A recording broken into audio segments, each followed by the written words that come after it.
सङ्घर्ष कस्ता सङ्घर्ष भोग्नु पर्दो रहेछ जुन आम नागरिकले देख्दैन, त्यो पर्दा पछाडिका सङ्घर्ष जुन प्रहरीले भोग्नु परेका यस्ता केही छन् सर?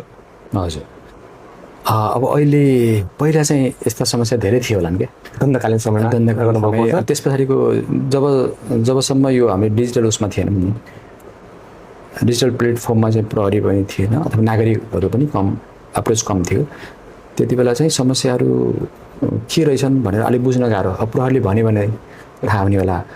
अब नागरिक सुनवाई अथवा सार्वजनिक सुनवाई भन्ने प्रोग्राम हुन्थ्यो, त्यसमा प्रहरीको आफ्ना धेरै गुनासोहरू राख्ने कुरो पनि भएन। प्रहरीका नि गुनासो हुन्छन्, प्रहरी पनि मानिस हो, अब उसलाई काम गर्ने सिलसिलामा अब यहाँहरूले पनि थाहै छ कति बाधा व्यवधानहरू आउँछन् होइन। हरेक कुराहरूले चाहिँ क्रस गरिराखेको हुन्छ प्रहरीको कामलाई, वाच पनि गरिरहेको हुन्छ, कतिपय अवस्थामा क्रस गरेर त्यसलाई आफ्नो अभिष्ट साध्नको लागि चाहिँ काम गर्न नदिने अवस्था नि सिर्जना हुने गर्दछन् भन्ने छ नि त। हजुर, त्यो हिसाबले त्यो छ। अब तर प्रहरलाई बुझ्नुपर्छ, अहिलेको समयमा चाहिँ बुझ्नु भएको छ जस्तो लाग्छ, किनभने हामी यसो कतै फेसबुकहरूमा अथवा समस्याहरूमा सपोर्ट आएको हुन्छ।